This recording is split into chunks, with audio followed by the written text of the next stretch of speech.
Good day, podcast community. Pete Kane here, Podcast Pete and lifestyle coach. And we have an old friend on the podcast. We go way, way back. We found out we're Rotarians, so we got a bunch of things in common. So, Mark, I know you, but tell our viewers who you are, what you do, and who you serve, and then we'll get into the podcast. Okay, thanks, Pete. Good to see you again. Great to catch up. Likewise. So my career started way back when, graduated from college in 1980 up in Michigan, and unemployment was real high up there because the automobile industry was in the tank. So I moved to Atlanta, Georgia in 1980, and love the South, love the weather, love just the business. And Atlanta was such on a boom town when I moved here, that there was so much growth and opportunity, and by accident almost, a guy in my church says they're hiring at the World Congress Center. I didn't even know what that was. So as you know, went down there as a job and started in the concessions department and worked my way all the way up into the general manager of the World Congress Center, and then retired after 30 years. And I actually, I don't even know if you know this, Pete, but I opened up the Cobb Galleria Center. I was at the Congress Center, and I froze my retirement because they asked me if I'd come be their assistant general manager during construction of the Cobb Galleria Center. So I went over there in 1992 to 1995, and then after I got it open, the Congress Center called me back to go back downtown, and I went back as the assistant general manager, and then took over as the general manager in 2004. So anyways, had a great career, and now I'm in the consulting business, and I get to work with people I want to, not I have to. Oh, I love that. We talked a few minutes before we started. I went to my 50th high school reunion, and they said, Pete, when are you retired? And I said, never. And we talked about, that retirement is just kind of a change. You want to do something that still challenges you, have purpose, that you can connect. So when you were retiring and you're thinking, all right, what am I going to do? What was that like? Were you kind of like deciding what kind of pace you wanted in retirement? And what was that you could share with our community? Yeah, that's a great point, Pete. So what I did was I started, just before I got ready to retire, I started my own consulting company, part-time, of course, and started picking up projects that weren't a lot of time and was not time consuming. And one of my projects was the Lake Point Sports Complex, which you probably know, or I don't know, maybe up there in Cartersville. And it's an amateur sports facility. Well, when I went up there, they had baseball fields and soccer fields and all that kind of stuff.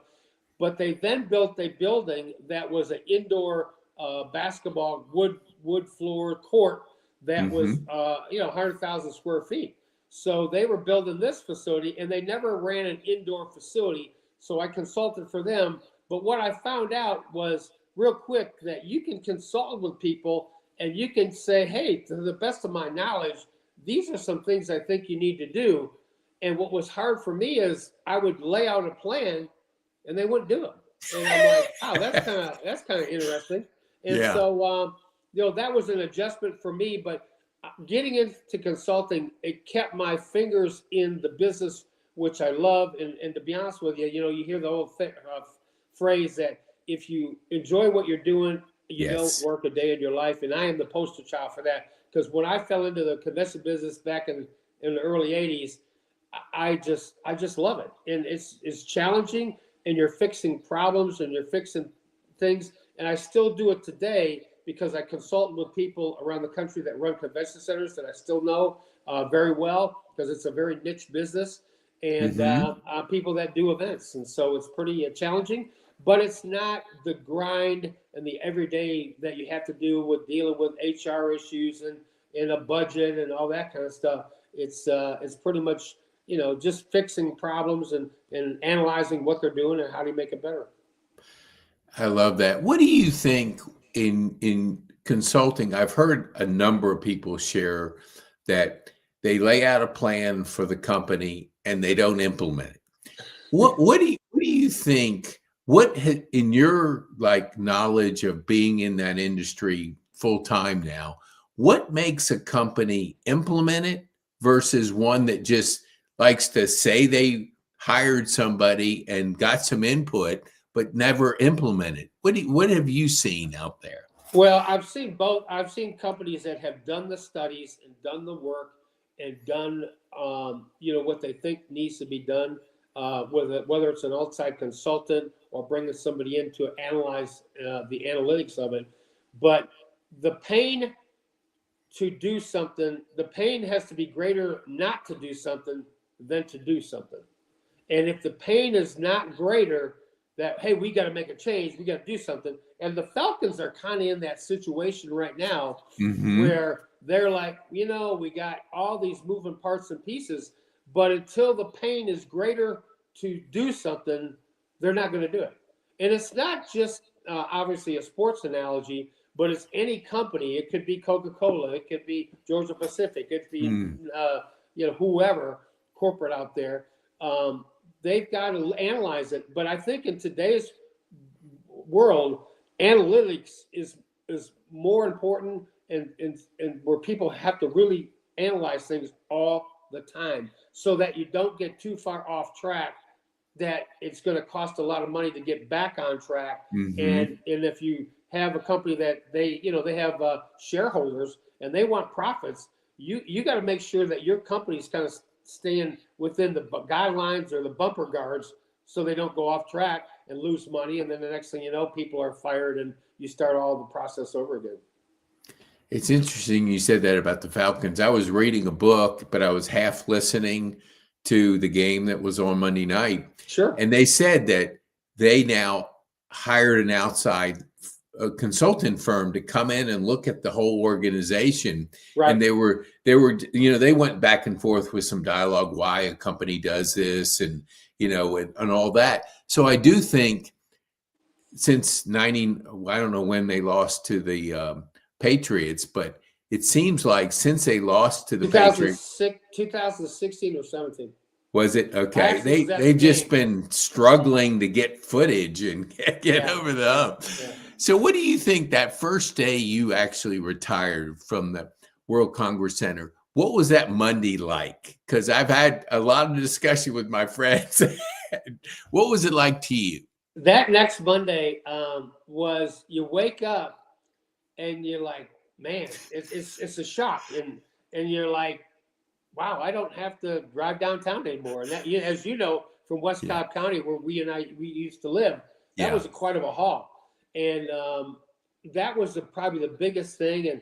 And after that second cup of coffee and watching the news and all that kind of stuff, what do I do now, kind of thing. But you definitely got to keep your fingers in something, because sitting on a couch watching TV, you get into a big rut real quick, and you just got to move on. And you got to keep your mind engaged, and you got to keep your body engaged. You got to keep as they say, keep your body in motion. You got to do that, but also you got to keep your mind in motion.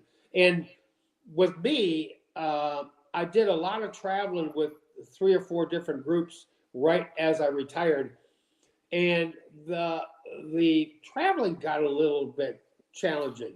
And I'm not, I get to the point where I want to spend more time up in the mountains, as I told you, and spending more time with my grandkids and kids and that kind of stuff. But there's a lot of challenges still out there. I still like it. I go, as I told you, I consult for 5 boat shows in Florida. And so I still go to those boat shows.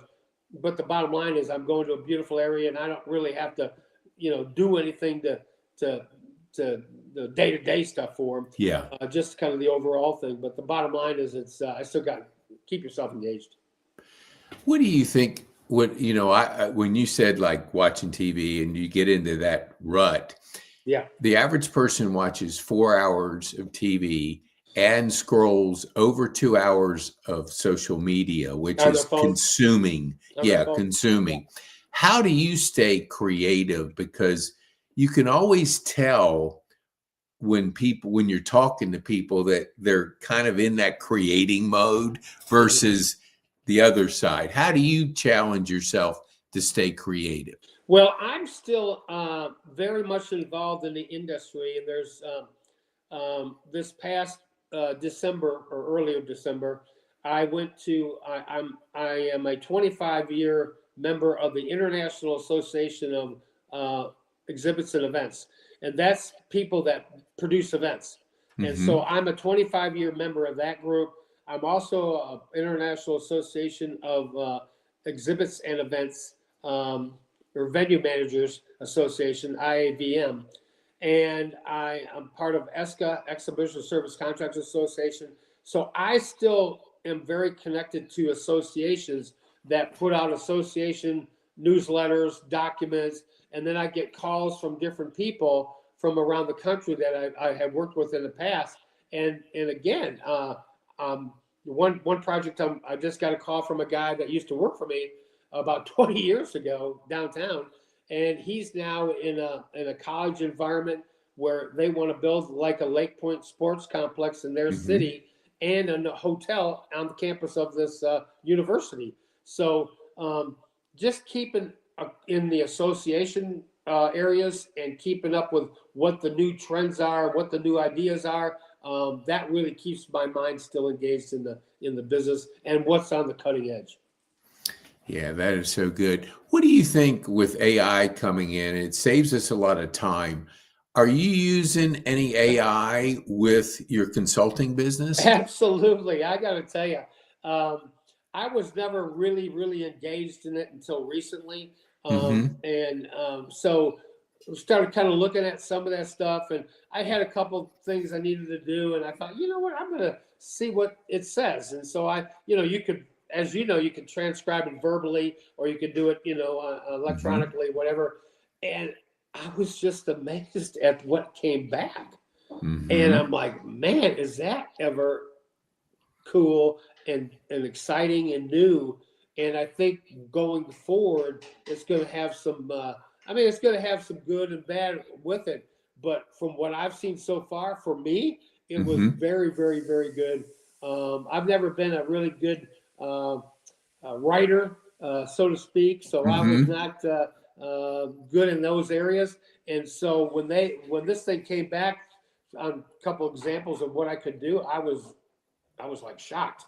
But I'm a big fan. I've been a big fan, but we have to watch it closely so it doesn't get overused. Yes. And used in areas that are negative. Yeah, there's a lot to be said because I think education, higher education, high school, they're all trying to figure out where their lane is on how they use it. I know my partner has an AI agency, and this was about 3 years ago. He would say, Pete, are you using AI? And I said, nah, I don't. I'm just having fun doing podcasts, and I don't want that stuff. But then he just kept after me. I'm like you just said, writing was never my thing. I actually grew up dyslexic, so I flunked English in high school. But here's what happened. When I was putting together my first course, which was 2.5 years ago, I prompted it to give me the structure, the framework. I about fell out of my chair when it came back. I was going like, what? That would have taken me a year to do that. And here I just put the content to it, but it opened up my eye. I was blown away, just like you shared. I think people have to play with it, try it, do some things with it to see where it can help you with those mundane or things that we struggle with, but we have to get done in what we do. It's pretty amazing. I got to tell you, and again, I've heard about it and people have talked about it, but it wasn't until probably in the last year and a half that I really used it, and it was just a big, huge eye opener for me. Yeah. We talked about being Rotarians, and we were chatting about Keith Altabelli because he's in our Rotary. Yeah. You mentioned that you traveled internationally to Seoul, Korea. Correct. What was that like to go to an international event with Rotary, and to see that. Would you share that with our community? Yeah, Rotary is a pretty amazing group, and I think it was 2016 or it was 2017. I think it was 16 that we hosted at the World Congress Center in Atlanta, the Convention Center, the 100th anniversary of Rotary International. So the year before they were coming to Atlanta, they had asked me to go to Seoul, South Korea, with the host committee and kind of take a look at the convention center and see what they did and how they laid it out with the exhibits and with the ballrooms and the general sessions and all that kind of stuff. And I said, you know what? I had never been to Seoul, South Korea. Yeah, what a great opportunity. And, of course, the host committee was made up of a lot of folks from around the state or really the country with Rotary, and pretty powerful business leaders that I actually didn't even know were Rotarians. And so that was a great connection for me business-wise in Atlanta area. And but it was just a great group of people. And, I know that there's always projects that they do to raise money for different groups and really for humanity and help humanity in some ways, in many ways. And that's just been a great group of people to be associated with. And I just can't say enough great things about them. Yeah, I had a gentleman that I met through Kennesaw Mountain High School. I do a mentoring program with Habitudes, and once a month we go over there. Well, anyway, I meet him, and he was in between jobs. He's IT. And I remember I was unemployed twice, and it wasn't a pleasant experience because you have plenty of time. You don't know when you're going to get something, and so you can only spend so much time on LinkedIn, But he started leaning into serving, and he's now a Rotarian. But he just got a position with Yamaha. But here was what's interesting: his mental journey through, I think it was maybe 4, 5, 6 months, whatever it was, because he was serving, because he was out there active, he was doing something besides looking for the job on LinkedIn. He was great. And now he's joining, now he's hooked up. So what do you think in your connection up there in Big Canoe, when you were kind of looking around, why did you decide to join Rotary up there? Well, Rotary, they had been after me for some time up here, and I like the people, I like the group, and they're very business oriented group of people with a cause to raise money and whatnot. And I thought, what better way? Because I'm not full time up here yet, so I'm kind of going back between Atlanta and Big Canoe. But what I liked it is there was already a built-in group of people that I would see whether I'm going to church or I'm going to the clubhouse for dinner or whatever it is. And it was a lot of the Rotarians were part of that group too. So it just reinforced a business relationship, but it also reinforced meeting more people in the community, which I thought was a really, really great thing for me to do, especially moving into a place where I'm not full-time yet. So I love it. And I like the fact that they had a cause that they were helping people, whether one of the causes for the Rotary up here at Big Canoe is to build bunk beds for kids that are don't have a place to stay and they have to stay in somebody's house and they don't really have enough bedrooms, and they build these bunk beds that they give out for free to these to the community around here in Jasper, LJ, Blue Ridge, to some of the families that need that kind of support and help. That's so good. And that's only one group. There's other things that we connect with too. There's a women's shelter that's up here that they are very good about, raising money for and whatnot. But that's the other thing. It's for the good and the benefit of the community in which you live. Ooh, that is so good. You mentioned, because you were always, because when we knew each other, a people person. What would you say to a 21-year-old Mark about the value of relationships? What advice would you give to a 21-year-old? Well, probably at 21, I wasn't probably the guy I am today, but I had to probably keep your mouth shut and listen more than you talk would be the first thing I would say to myself. But also find out when you do talk to people, learn how to talk to people with respect, and learn how to listen to what their response is.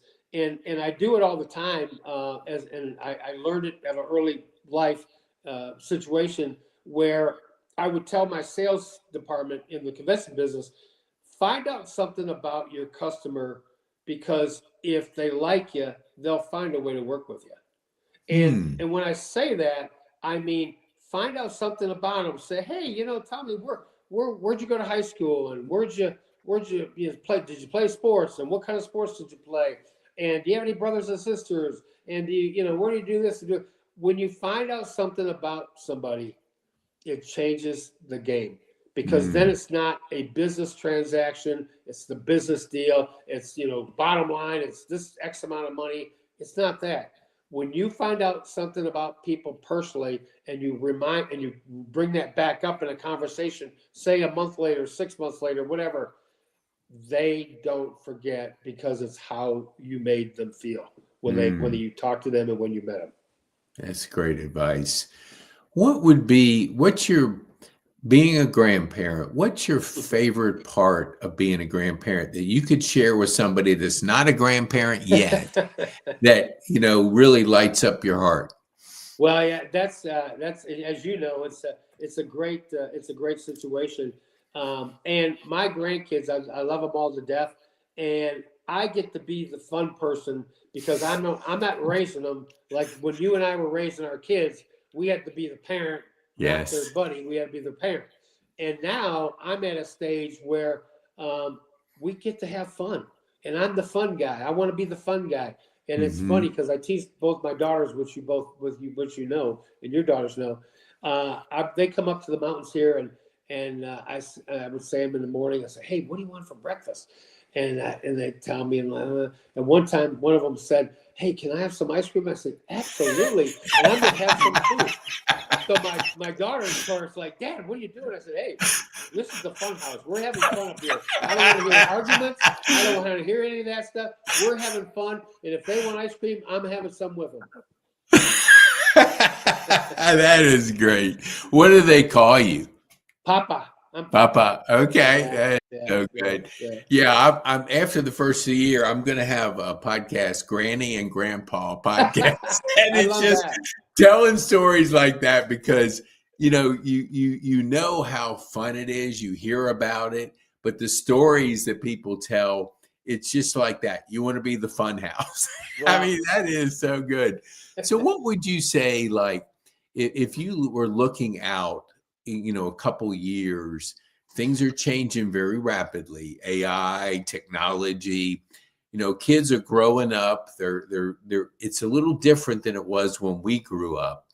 What advice would you give to, say, a 21-year-old based on everything changing that would help them be more adjusted or adapting to the world now? I think, Pete, that you got to get involved. I think you have to be, you got to get involved where you're having conversations and you're with people. You have to have a conversation in a room, directly next to them, across from them, or whatever, eye to eye, where you can have discussion about whatever their needs are, whatever. If you find yourself where you're in a helpful situation, say, hey, I can help solve these problems. I can help do this. I can help do that. And you can help. You become a very valuable asset to their business or their relationship or whatever it is. And I think join associations. There's all kinds of business associations that are related to what every business you want to go into. Do that. Become involved. You can go to the Atlanta Union Mission downtown, or up at the Musk Ministries up there in Cobb. Go deliver food. Go work with them. Help whatever. Build bunk beds like they do up here at Big Canoe for the Rotarians. You got to do all that kind of stuff. You got to get involved, and it's going to take a little bit of initiative to do that. But the more you're involved, the more people will see you. And so when you say something happens, that you get a job or a career, and then doesn't work out and you're in the career market again, people will notice you. People will see you. And one of the biggest things you mentioned earlier about, getting on the social media and using LinkedIn. LinkedIn is the best thing I've ever been associated with in my life because it's free. It's free. And then you start to put LinkedIn messages, as you know I do. That's where you and I reconnected from. Yep. And I put stuff out there all the time about, the boat shows and my, other consulting things that I do. And the IAEE, I was down at the aquarium, so I put that on LinkedIn. And the thing is, it's free. It's free stuff, but it keeps you front and center. And it's funny because with a lot of the folks that I know in the convention business and run convention centers around the country, they see something on LinkedIn that I haven't talked to in 5 years, and they'll respond because I put something on LinkedIn and hey, how are you? How's your consulting business? And blah, and we reconnect like you and I did. And it's free. Yeah, that is great advice. We ran into Graham. This was at the Ritz years ago. Yeah. And you know what I took away from that? How personable he was, how connecting he was. And what I teach over at once a month over at Kennesaw Mountain High School. Yeah. And it's like, I can see this is second year, not teach, but I just bring in a program called Habitus by John Maxwell. But here I see the kids now aren't connecting like you just talked about. I actually lost a little bit of my temper because they're all goofing off. They're all on their phones, not paying attention. And I said, look, show some respect. I'm coming here and out my time. I could be doing anything. And it was kind of putting those boundaries on. So what do you say? Like, I know you're given that, you shared with us about relationships. What other things can you share with our younger people starting out that career that you can maybe dig into a little bit deeper? Well, I think young people, as much as or anybody, become involved. Take on a cause that you get excited about, and take on whatever that cause is. Like if you want to feed the hungry, or you want to help people go with a clothing drive, or you want to build bunk beds, or you go Habitat for Humanity. Find a cause that you can get excited about and do something. Do something. Do nothing is not an answer at all. Do something, involve other people. One of the other things, Pete, is I think because I played sports in high school and in college, I was able to play some 4 years of college football, but I became, when you play sports or you get involved in sports, you have a connection with people that you may not ever see again or whatever. Yeah. And I think that helps build that camaraderie in doing something together. And it has served me well because it then helped me to learn to talk to other people, listen to other people, and how do you get people motivated all in the same direction to go do something together and win, as a team. And that has helped me as a professional in my career. I mean, I had a staff of 500 people that I was responsible for. And, you got to get 500 people. Not everybody's on the same wavelength that you are. Yeah. But you got to figure out a way to get everybody on the same team. One of the things I used to do was we would go down at noontime and we would have in the cafeteria at the World Congress Center, we have a little area that people could come in and ask us questions, ask the executives, ask me, what are we doing here? What are we doing there? Or, tell us, what's going on. So everybody's kind of in the boat. And one of the things I noticed early on in my career was I was not a guy that would stay in my office 8 hours a day and do paperwork. And I just couldn't do that. I would always get out from my office and I would walk the building, and I always made a point to go see our customer, because our customer is the reason why we're there. And if they're not happy, we're not going to have a long-term customer. And so what I would do is walk up to my customer. Hey, how you doing? I'm the general manager, because I'm the guy who signed the contract. and how you doing, and what can we do better? Are we taking care of you? If there's anything I could do, here's my card. Give me a call. And it was my cell phone number. It wasn't just, the general number. But the other thing is I would walk around and talk to my housekeeper, my parking lot attendant, my engineering guy that's on the exhibit floor, the people that were doing the day-to-day work, the food service people, and say, hey, how are we doing? Are we taking care of the customers? What complaint do you hear from our customers? And our customers are the customers that bring the show, and they're also customers that buy the electricity, they're exhibitors. So we got to listen to those people. And what about the service contractors that's working the building? Are we taking care of them so that they take care of the building? So there's all these different things that come together. You got to ask people what they think and what their thoughts are, and are we taking care of you?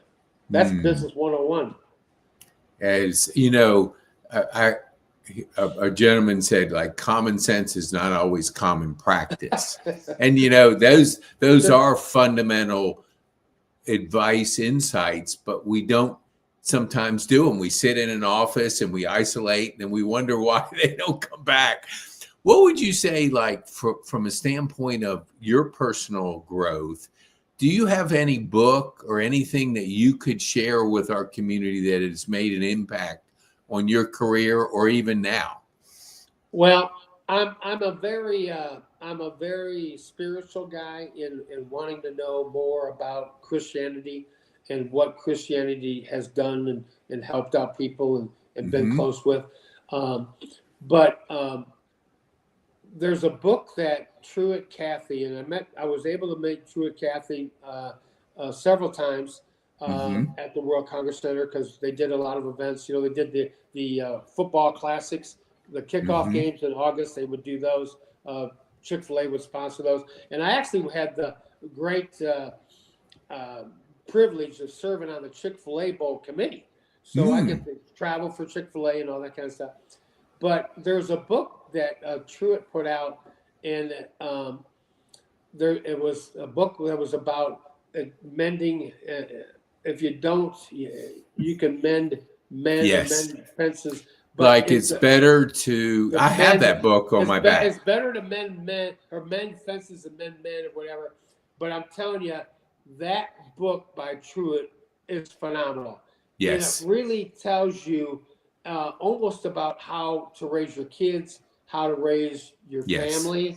And I got to tell you, Truett was just a tremendous guy. And Dan Cathy, I got to know Dan Cathy very well too, because I don't know if you know this, but we did.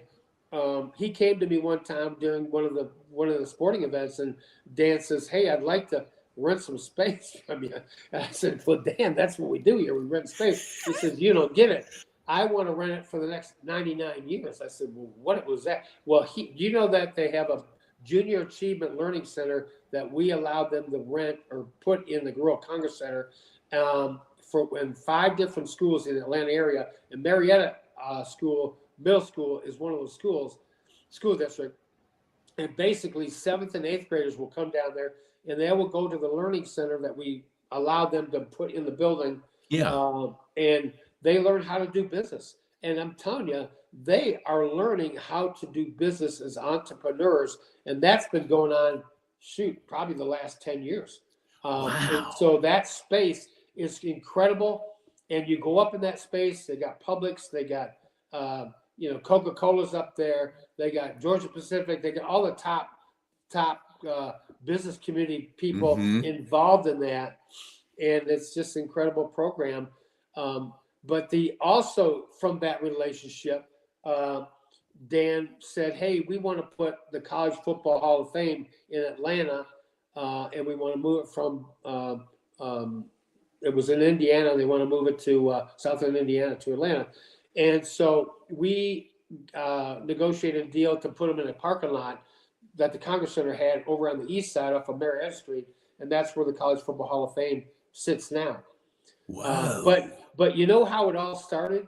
What the story is. It all started because Marshall McCabe, the guy who's the Rotarian over there in Vinings, but Marshall and I got together because he would come in for the for the football games, and he would bring us henny penny cookers and all that kind of stuff in. And Marshall and I developed a good, close working relationship.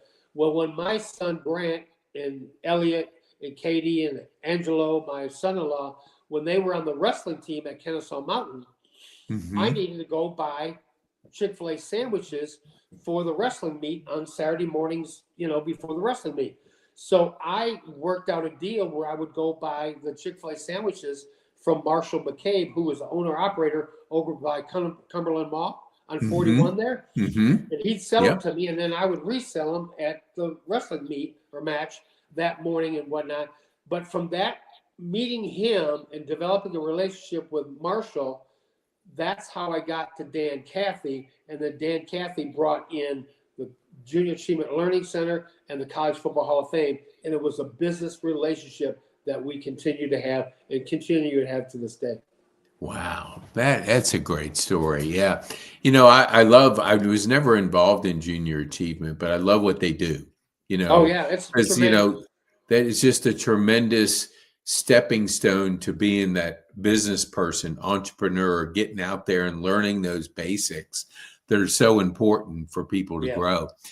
I want to be respectful of your time because I know not having on a schedule, but I want you to share, like, how can people get a hold of you? And then I have one final question. Well, I don't mind putting my email address onto the podcast and allowing people to access me, and really they can call me too. Listen, I always answered my own phone, and I also made sure that I return phone calls within the day or the next day. I'm one of these guys that if you call me, I'm going to call you back. I think that's another respect thing that I was brought up with. But they can call me on my phone or they can call me on my email address. And what I do now is I consult for people that are in the convention trade show world, people that run convention centers around the country, and people that do run events and do events. And I help solve problems for them. That's what I do. So I'm sure someone's got a question about whatever it is business-wise. I'll be happy to help them out and work out. That's so awesome. Solving problems is everything. And if you keep solving problems, you're going to be on the right pathway. What would you say, final question, like what would be the one thing that you would want our viewers to take home from our time on this podcast? Well, I would say that, work hard and find out what your passion is. We talked about it earlier. Find out what the passion is, because you got to work for a long, long time, and you need to be happy at what you're doing. And if you're not happy with what you're doing, find another job that is, but don't quit a job until you have another job. A lot of people quit IAS place, I'm out of here, but so work hard, find your passion and work hard. The other thing is, once you get to a position, give back. Hire people or work with people that need help. Someone falls in, they literally fall in the ditch of their disparity or whatever in their life. Help people get back on track. We all needed a helping hand. I go back to this many, many times. I told you about earlier this. I got a job. A guy in my church helped me get a job at the World Congress Center when I didn't know anybody and I didn't know anything about the convention business. And it helped. They helped me, and I have helped other people along the way. And always take someone's call. Always take someone's call and try to help somebody. Give back. That's my number one thing. That is so good, Mark. Thank you so much for sharing that. And I would like to ask one favor. I've been trying to get Keith on my podcast. So if you'll reach out to him and say, look, hey, I want you to be on Pete's podcast. I will make that a number one goal. Oh, that's so good. Yeah, I love Keith. He does so much. I mean, he is like so involved in the community, so much part of what you said, giving back. Yeah, he's quite. Now, also, Keith's daughters went to high school with my daughters and son at Kennesaw Mountain. And his oldest daughter was a scorekeeper on the wrestling team. And my daughter was too. So they all know each other very well. But we'll get Keith on here, I promise. Well, good. I'll lean on your influence to try to get him, put some pressure on him. You got it. All right, Mark. Thank you so much for sharing little. So I'd love to invite you back because I mean, we want to keep delivering messages like you just shared because it's so important that people give back, build those relationships, and approach business with the mindset that you've shared with our community today. So thank you so much. Sounds good, Pete. I enjoyed it. I'm glad we connected.